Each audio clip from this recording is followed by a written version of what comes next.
అందరికీ జై శ్రీరామ్. ఇప్పుడైతే మనం బోయినపల్లి దగ్గర అయితే వచ్చేసాను. ఈ బోయినపల్లి బాగా చాలాసార్లు వ్లాగ్లో ఉంటూ ఉంటాను కదా, అందుకని చెప్పేసి మీకు రోడ్ ఎక్కువ చూపిను, చాలా తక్కువ చూపిస్తాను. ఇప్పుడైతే మనం తాడబంద హనుమంత్ టెంపుల్కి అయితే వెళ్తున్నాను. నేను మర్చిపోయి ఏం జరిగిందంటే, నేను గోప్రోకి మన మైక్ అయితే ఏదైతే ఉంటుందో ఆ మైక్ కలెక్షన్ అనేది ఇవ్వడం మర్చిపోయాను. రోడ్ సౌండ్ అయితే రాదు, ఓన్లీ ప్లెయిన్ వాయిస్ అయితే వస్తుంది. అది కూడా నేను బ్యాక్గ్రౌండ్ నుంచి చెప్తున్నాను. ఇప్పుడైతే తాడబంద సిగ్నల్ దగ్గరికి అయితే వచ్చాము. ఎవ్రీ టైం నేను వచ్చినప్పుడల్లా సిగ్నల్ దగ్గర సిగ్నల్ పడుతూ ఉంటుంది. నా హైట్కి నా వెహికల్కి చాలా డిఫరెంట్ ఉంటుంది. పద్దాక కాళ్ళు కింద పెట్టి బరువు మొయ్యాలి. ఇప్పుడైతే సిగ్నల్ కోసం అయితే వెయిట్ చేస్తూ ఉందాము లైన్లో. ఇటు పక్కన చూస్తే పవరాలు ఒకేసారి ఎగిరినాయి. చాలా వ్యూ అయితే చాలా బాగుంది. ఒకేసారి అన్ని పవరాలు ఎవరో కదిలిచ్చి ఉండొచ్చు. మనం అయితే ఇంకా సిగ్నల్ అయితే పడలేదు. సిగ్నల్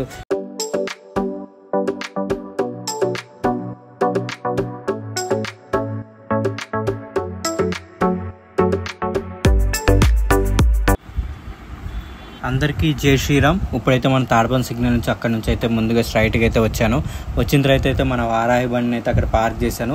మెయిన్ రోడ్ మీదే సైడ్కి అయితే పార్క్ చేసుకోవాలి. ఇక్కడ టెంపుల్లో ఉన్న ప్రత్యేకత ఏంటంటే, మనకి ఎక్కువ పార్కింగ్ ప్లేస్ అయితే ఉండదు.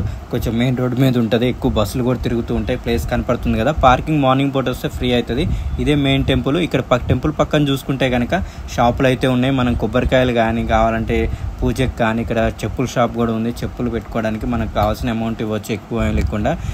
చూసారు కదా, ఇక్కడ మనం కాలు కడుక్కోవడానికి అయితే ఇక్కడ ముందుకుంది. మనకి టెంపుల్లో పూజలకు కానీ వెహికల్ పూజకి కానీ ఇక్కడ అన్నీ అవైలబుల్గా ఉంటాయి. తక్కువ బడ్జెట్లోనే, ఎక్కువ రేట్లు కూడా ఉండవు టూ మచ్గా. మనకి కొబ్బరికాయ ఇక సామాన్ అది కలిపి 40 రూపీస్ వచ్చేస్తుంది. పూజకి అలాగే ఉంటాయి కొన్ని పూజ విధానం అయితే. ఇప్పుడైతే కాలు కడుక్కున్న తర్వాత అయితే ఎదురుగా వస్తున్నాం కదా, ఇది ఎంట్రీ ప్లేస్. ఈ లోపలికి అయితే మనం ఎంట్రీ అయ్యాలి. చూసినాం కదా, సెక్యూరిటీ అంకులు అయితే ఉన్నారు. మనం ఈ ద్వారం నుంచి అయితే లోపలికి వచ్చాను. వచ్చిన తర్వాత అయితే ఇట్లా ఉంది. ఇటు ఈ పక్కకు వచ్చి కూర్చున్నాను నేను. ప్రదక్షిణాలు అయితే అయిపోయినాయి ఆల్రెడీ. నేను చేసేసిన తర్వాత అయితే ఇక్కడ వీడియో తీయడానికి వచ్చాను. ఇక్కడ అయితే చూడండి, ఇక్కడ మహాదేవుల వారు అయితే ఉన్నారు లోపల. మనకి టెంపుల్ లోపలికి వచ్చేటప్పుడు అయితే రైట్ సైడ్లో మహాదేవుల వారు, లెఫ్ట్ సైడ్లో నవగ్రహ దేవతలు ఉన్నారు. ఇక్కడ మహాదేవుల గారికి అయితే నేను 5 ప్రదక్షిణాలు చేసేసాను, దర్శనం చేసుకున్నాను. చాలామంది అయితే భక్తులు అయితే వస్తున్నారు. నార్మల్గా అయితే ఈరోజు సాటర్డే కాబట్టి చాలామంది అయితే భక్తులు వస్తున్నారు. 8 అయితే అయ్యింది ఇప్పుడు టైము. ఇక్కడ చూస్తే కనుక హనుమంతుల వారిది గర్భగుడి ఆడ అది ప్లేస్ అంతా చాలా విశాలంగా ఉంది ప్లేస్. చూడండి, ఇక్కడ మనం డొనేషన్ కూడా చేయవచ్చు. మనకి తోచినంత ఇవ్వచ్చు అమౌంట్ కూడా మనకి దేవుడి తరపు నుంచి. ప్రతి దేవాలయాల్లో ఉంటుంది. ఇక్కడైతే QR కోడ్లు అయితే పెట్టారు. మనం స్కాన్ చేసి కూడా పేమెంట్ చేసుకోవచ్చు. ఇప్పుడు హనుమంతుల వారి ఎదురుగా అయితే ధ్యానం చేయడానికి అయితే కాసేపు కూర్చున్నాను. ఇక్కడ నుంచి కూడా వ్యూ మంచిగా ఉంది. లోపల నుంచి అయితే భక్తులు బయట నుంచి అయితే లోపలికి అయితే చాలామంది వస్తున్నారు. ఇక్కడ చూస్తే మనకి నవగ్రహ దేవుళ్ళు అయితే ఉన్నారు. టెంపుల్ లోపలికి వచ్చిన తర్వాత అయితే దేవతలు మహాదేవులు వారు ఉన్నారు. ఇక్కడైతే నేను 9 ప్రదక్షిణాలు అయితే చేసుకున్నాను. 9 ప్రదక్షిణాలు అయితే అయిపోయింది. ఇక్కడ పూజలు కూడా ఉన్నాయి. పూజలు కూడా చేయించుకోవచ్చు. టికెట్ ఉంటుంది ఒక్కొక్క పూజకి. పూజ అయితే చేయించుకోవచ్చు. చాలా బాగా చేస్తారు, పంతులుగా అయితే చేస్తున్నారు. ఇక్కడ చూస్తే కనుక విగ్రహాలు చూడండి, మన ప్రాణప్రతిష్ఠ చేసిన విగ్రహాలు అయితే చాలా పెద్దగా.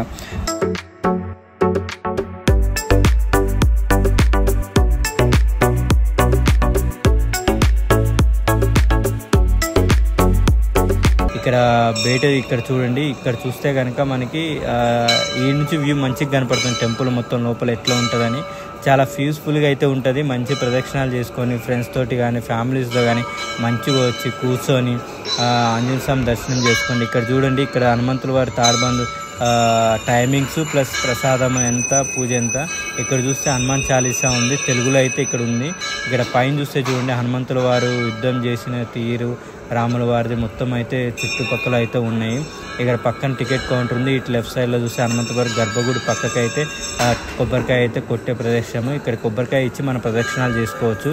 ఇటు చూస్తున్నారు కదా, ఇటు ప్రదక్షిణాలది ఎగ్జిట్ వచ్చేసి లెఫ్ట్ సైడ్ డోర్ ఉంది కదా అక్కడ. ఇక్కడ హిందీలో అయితే ఉంది. హిందీ వచ్చిన వాళ్ళు హిందీలో చదువుకోవడానికి.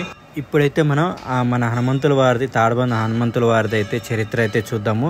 త్రేతాయుగంలో జాబలి మహర్షి తపస్సుకు మెచ్చిన ఆంజనేయ స్వామి ఇక్కడ స్వయంభూగా ఆవిర్భించినట్లయితే ఇక్కడ చెప్పుకుంటారు. అంతేకాకుండా 19వ శతాబ్దం మొదటి నెలలో అయితే ఓ భక్తుడికి ఆంజనేయ స్వామి కల్లో కనిపించి తన జాడను తెలియజేయడంతో ఆ భక్తుడు ఇక్కడున్న ప్రాంతం వాసులు, అంటే ఇక్కడున్న నివసించే వాళ్ళందరికీ చెప్పేసి వాళ్ళ సహకారాలతోటి సహాయం చేయడం వల్ల నూతన ఆలయం అయితే కట్టడం జరిగింది. జరిగింది. ఇక్కడ కట్టిన తర్వాత అయితే ఇక్కడ నుంచి నిత్యం పూజలు అయితే బాగా హనుమంతుల వారికి జరుగుతున్నాయి. అంతేకాకుండా అనుకున్న కోరికలు అయితే చాలామందికి అయితే ధర్మపరంగా మనం స్వార్థంగా కోరుకోకపోయినా మనం మంచి మన అంతగా ఏం కోరుకుంటాం, మనం ఫ్యామిలీల గురించి కానీ మన జాబుల గురించి కోరుకునే అయితే ఇంతవరకు అయితే చాలామందికి అయితే అనుకునేవి జరిగినాయి. అంతేకాకుండా ఇక్కడైతే ప్రతిసారి అనుకున్న కోరికలు అయితే తీరడం జరగడం వల్ల భక్తులైతే చాలామంది అయితే వస్తూ ఉంటారు. మంగళవారం శనివారం పూట అయితే ఈ టెంపుల్ మీకు చూస్తే నచ్చుంటే కనుక లైక్ చేయండి, సబ్స్క్రైబ్ చేసుకొని షేర్ చేయండి. అలాగే మర్చిపోవద్దు, మరిన్ని ఓల్డ్ వీడియోస్ అయితే వస్తాయి టెంపుల్ గురించి. అలాగే అయితే మీరు అయితే కంపల్సరీ ఫాలో అవ్వండి. మీ సపోర్ట్ నాకు ఉండాలి. మీ సపోర్ట్ వల్లనే నేను ఇంతవరకు అయితే వచ్చాను. ఇక్కడ చూస్తే కనుక చూడండి, హనుమంతుల వారు ఎదురుగా అయితే ఒంటె కనపడుతుంది కదా మీకు. ఆ ఒంటెని చూశారు కదా, ఎందుకున్న విషయం నాకైతే తెలియదు. ఎవరికైనా తెలిస్తే మాత్రం కామెంట్ చేయండి, తెలుసుకోవాలని కోరిక. పంతులు గారిని కూడా అడగలేదు నేను. ఇప్పుడైతే హారతి తీసుకోవడానికి అయితే ఇటు పక్కకు వచ్చాను. ఇటు నుంచి చూస్తే కనుక మీకు చూడండి, లోపల హనుమంతుల వారితో సహా పక్కన విఘ్నేశ్వర స్వామి కూడా ఉన్నారు. అక్కడ హనుమంతుల వారి ఉత్సవ విగ్రహాలు కూడా కనపడుతున్నాయి. హారతి అయితే తీసుకుంటున్నారు, చూద్దాం. హారతి అయితే తీసుకుందాం మనం.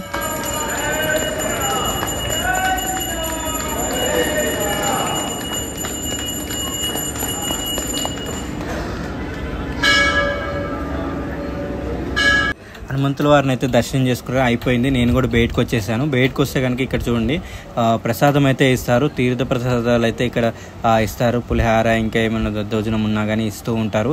నేనైతే అక్కడ మనం మనీతో కూడా లడ్డూలు కొనుక్కోవచ్చు. నేను తీసుకొని అయితే బయటకు వచ్చాను. ఈ ప్లేస్ చూస్తున్నారుగా, ఈ ప్లేస్ వచ్చేసి శ్రీరామనవమి రోజు కానీ హనుమాన్ జయంతికి కానీ అస్సలు ఖాళీ అయితే ఉండదు. ఇక్కడ వెహికల్ పూజ అనేది ఎవ్రీడే జరుగుతుంది. మెయిన్ ఇంపార్టెంట్గా ఎప్పుడు జరుగుతుంది అంటే శనివారం పూట, మంగళవారం పూట అయితే పూజలు ఎక్కువ జరుగుతాయి. అంతేకాకుండా ఇక్కడ చూస్తున్న వెహికల్స్ చూడండి, చాలా వరకు ఇప్పుడు దాదాపు ఒక 10 వెహికల్ అయితే కొత్త అయితే కనపడుతున్నాయి కదా. ఇటు పక్క బిల్డింగ్లో కూడా ఉన్నాయి కానీ వీడియో తీయొద్దు అన్నారని చెప్పేసి ఇక్కడ వరకే చూపిస్తున్నాను. ఇక్కడ కారు, ఆటో అయితే జరుగుతున్నారు. ఇక్కడ మనం బొట్టు పెట్టుకోవడానికి అయితే ఇక్కడ బయట అయితే అవైలబుల్ ఉంది. లోపలైతే టెంపుల్ లోపల బొట్టు పెట్టుకోవడానికి లేదు. లోపలైతే ప్రదక్షిణాలు చేసుకోవచ్చు. మా ఫ్రెండ్ కూడా కారు ఇక్కడే పూజ అయితే చేయించుకున్నాడు. అంతేగా చాలామంది అయితే తాడబందికి వచ్చి పూజ అయితే చేయించుకుంటారు. ఇక్కడ బోయినపల్లి కానీ, సనత్ నగర్ కానీ, ఇక్కడ రౌండ్ ఆఫ్ 5 కిలోమీటర్స్ అటు ఇటు వేసుకున్నా కానీ అందరూ అయితే వచ్చి ఇక్కడ పూజ చేయించుకుంటారు. కర్మాన్ ఘాట్ తర్వాత తాడబంద్ హనుమంతుల వారి దేవాలయమే అంటారు. చాలా పురాతనమైంది. చూసాం కదా, ఇది పైన కలశాలు. ఇక్కడ నాకు తెలిసి ఈ టెంపుల్ని దర్శించుకున్న వాళ్ళకి చాలా వరకు కోరికలు తీరుంటాయి. అందుకే చాలామంది భక్తులు అయితే ఇక్కడికి వస్తున్నారు. అయితే దర్శనం అవుతుంది. టెంపుల్ నుంచి ఎగ్జిట్ అయిపోతుంది. అందరికీ చూసిరా, టెంపుల్లో వచ్చి దర్శనం బాగా జరిగింది. వీడియో నచ్చితే లైక్ చేయండి, సబ్స్క్రైబ్ చేసుకోండి, షేర్ చేయండి.